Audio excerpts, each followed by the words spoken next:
BNR gold and diamonds తరుగు తక్కువ బంగారం ఎక్కువ. ఇప్పుడు మన వైజాగ్ లో జూలై 24న గ్రాండ్ ఓపెనింగ్.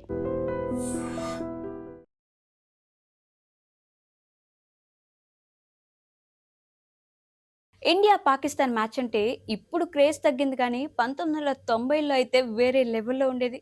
రెండు జట్ల మధ్య మ్యాచ్ అంటే నువ్వా నేనా అనేలా విజయం కోసం పోరాడేవి. ఫలితం ఎలా ఉన్నా రెండు దేశాల అభిమానులకు మాత్రం ఫుల్ కిక్ ఉండేది. ఇండియాకు సచిన్, గంగూలీ, అజారుద్దీన్ లాంటి టాలెంటెడ్ బ్యాటర్లు ఉంటే పాకిస్తాన్ లో వసీం అక్రమ్, వకార్ యూనిస్ ఖాన్, సక్లైన్ ముస్తాక్ ఉండేవారు. 1998లో ఈ రెండు జట్ల మధ్య ఒక హై థ్రిల్లర్ మ్యాచ్ జరిగింది. ఆ రోజు పాకిస్తాన్ ఆడిన ఆటకు టీమిండియా ఇచ్చిన సమాధానం నెక్స్ట్ లెవెల్ అని చెప్పుకోవాలి. సౌరవ్ గంగూలీ ఆడిన ఒక మిరాకిల్ ఇన్నింగ్స్ తో వన్డే క్రికెట్ చరిత్రలోనే ది బెస్ట్ మ్యాచ్ గా నిలిచిపోయింది. ఇంతకీ ఆ మ్యాచ్ ఏంటో, గంగూలీ ఆడిన స్పెషల్ ఇన్నింగ్స్ ఏంటో ఇప్పుడు వివరంగా చూద్దాం. 1998లో ఇండియా, పాకిస్తాన్, బంగ్లాదేశ్ జట్ల మధ్య ట్రై సిరీస్ జరిగింది. అన్ని మ్యాచ్లు ఢాకా వేదికగా జరిగాయి. ఈ ట్రై సిరీస్ లో ఊహించిన విధంగానే బంగ్లాదేశ్ నిష్క్రమించగా ఇండియా, పాకిస్తాన్ జట్లు ఫైనల్ కు చేరుకున్నాయి. ఈ సిరీస్ లో బెస్ట్ ఆఫ్ 3 ఫైనల్స్ నిర్వహించడంతో ఈ టోర్నీ ఇంకా ఆసక్తికరంగా మారింది. తొలి ఫైనల్లో ఇండియా విజయం సాధిస్తే రెండో ఫైనల్లో పాకిస్తాన్ గెలిచింది. దీంతో డిసైడర్ కోసం మూడో ఫైనల్ ఆడాల్సి వచ్చింది. ఈ ఫైనల్ మాత్రం ఫ్యాన్స్ కు ఫుల్ ఫీస్ట్ ఇచ్చింది. అసాధ్యం అనుకున్న మిరాకిల్స్ ఎన్నో జరిగాయి.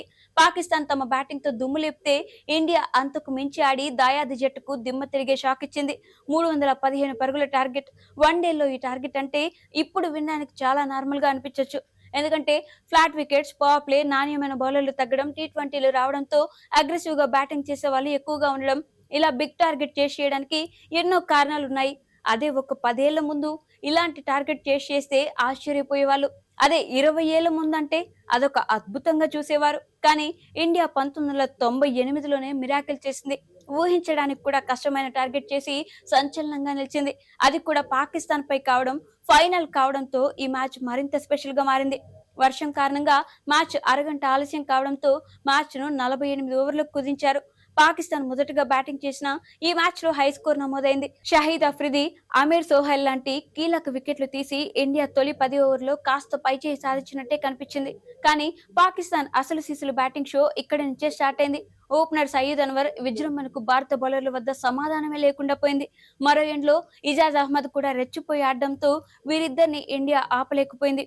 ఇద్దరు కూడా ఆ రోజుల్లోనే 100 స్ట్రైక్ రేట్ తో బ్యాటింగ్ చేయడంతో ఇండియా బౌలర్లకు ఏం చేయాలో అర్థం కాలేదు.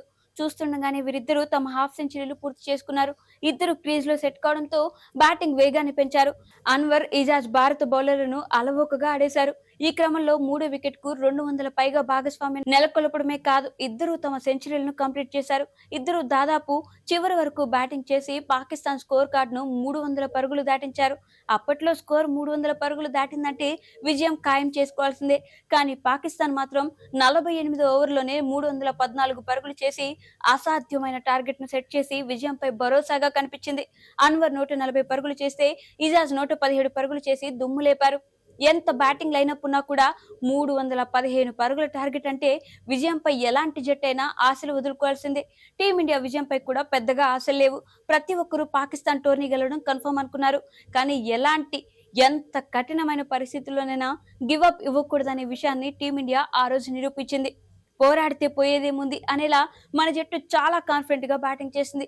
ఓపెనర్లు గంగూలీ, సచిన్ టార్గెట్ కు తగ్గట్టుగా వేగంగా బ్యాటింగ్ చేశారు. ముఖ్యంగా సచిన్ పవర్ ప్లేలో తన దూకుడు చూపించారు. వరుసగా బౌండరీలు మోత మోగించారు. తొలి 3 ఓవర్లో 14 పరుగులే చేసిన టీమిండియా 4వ ఓవర్ నుంచి వేగంగా ఆడుతూ స్కోర్ కార్డ్ ను ముందుకు తీసుకెళ్లింది. 4వ ఓవర్లో గంగూలీ డీప్ దగ్గర ఇచ్చిన క్యాచ్ మిస్ పాకిస్తాన్ మూల్యం చెల్లించుకుంది. అజర్ మహమ్మద్ వేసిన ఇన్నింగ్స్ 6వ ఓవర్లో సచిన్ వరుసగా 3 బౌండరీలు కొట్టి పాకిస్తాన్ బౌలర్లపై ఒత్తిడి పెంచారు. దీంతో తొలి 6 ఓవర్లోనే ఇండియా 48 పరుగులు చేసి మంచి ఊపు మీద కనిపించింది. టీ20 స్టైల్లో ఆడుతూ 8 ఓవర్లలోనే 71 పరుగులు చేసిన ఇండియాకు ఊహించని షాక్ తగిలింది. 26 బంతుల్లోనే 41 పరుగులు చేసి జోరు మీద కనిపించిన సచిన్ అవుట్ అయ్యారు. సచిన్ అవుట్ కావడంతో మళ్లీ భారత జట్టు విజయంపై అనుమానాలు స్టార్ట్ అయ్యాయి. కానీ ఇక్కడి నుంచే గంగూలీ తన షో చూపించాడు. రాబిన్ సింగ్ తో కలిసి పాకిస్తాన్ బౌలర్లను ఊచకొత్త కోశాడు. 29 ఓవర్లో స్టంప్ అవుట్ మిస్ చేసిన పాక్ గంగూలీకి మరో ఛాన్స్ ఇచ్చి తమ ఓటమిని తామే కొని తెచ్చుకున్నారు. గంగూలీతో పాటు మరో ఎండ్లో రాబిన్ సింగ్ కూడా అద్భుతంగా బ్యాటింగ్ చేశాడు. ఇద్దరు కలిసి ఓవైపు వికెట్ కోల్పోకుండా మరోవైపు రన్ రేట్ తగ్గకుండా జట్టును విజయం దిశగా నడిపించారు. పాక్ బౌలర్లను అలవోకగా ఆడేయడంతో ఇద్దరి మధ్య భాగస్వామ్యం 100 పరుగులు దాటి జట్టు స్కోర్ 200కు చేరింది. ఇన్నింగ్స్ 35వ ఓవర్లో సింగిల్ తీసుకుని సెంచరీ పూర్తి చేసుకున్న గంగూలీ జట్టు స్కోర్ను అప్పటికే 225 పరుగులకు చేర్చాడు. 38వ ఓవర్లోనే టీమిండియా స్కోర్ 250 పరుగులకు చేరడంతో విజయంపై ధీమా వచ్చింది. అప్పటికి విజయానికి చివరి 10 ఓవర్లలో 65 పరుగులు చేస్తే సరిపోతుంది. ఇలాంటి సమయంలో పాకిస్తాన్ వరుస విరామాల్లో వికెట్లు తీసి కంబ్యాక్ ఇచ్చే ప్రయత్నం చేసినా అప్పటికే ఇండియా విజయానికి చేరువగా వచ్చింది. అయితే చివరి ఓవర్లో 10 పరుగులు చేయాల్సి రావడంతో మ్యాచ్ ఉత్కంఠగా మారింది. తొలి 3 బంతులకు ఇండియా డబుల్స్ తిరగడంతో సమీకరణం 3 బంతుల్లో 4 పరుగులకు చేరింది.